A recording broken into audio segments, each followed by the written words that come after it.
Shalom peuple de Dieu, que le Seigneur vous bénisse, que le Seigneur fasse du bien de partout où vous êtes en train de nous suivre en ce moment. Nous avons apporté une très bonne nouvelle.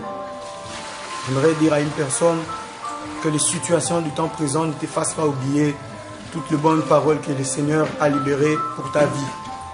Tu es une personne en qui regorge beaucoup de paroles venant de la part du Seigneur. Alors ces paroles ne sont pas vaines. Elles vont s'accomplir, quelles que soient les circonstances, quel que soit le problème que tu rencontres.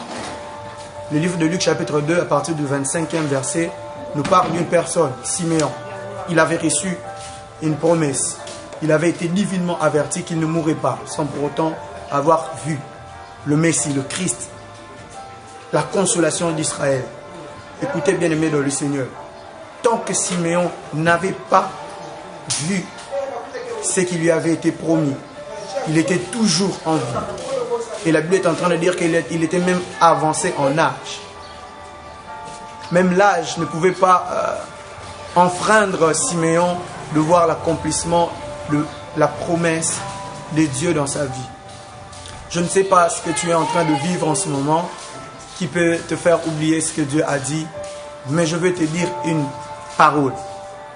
Lorsque Dieu parle, il accomplit toujours sa parole. La Bible est en train de dire que Joseph avait vu de rêves qui avaient donné, qui lui avaient montré même ce qui devait lui arriver dans la suite des temps.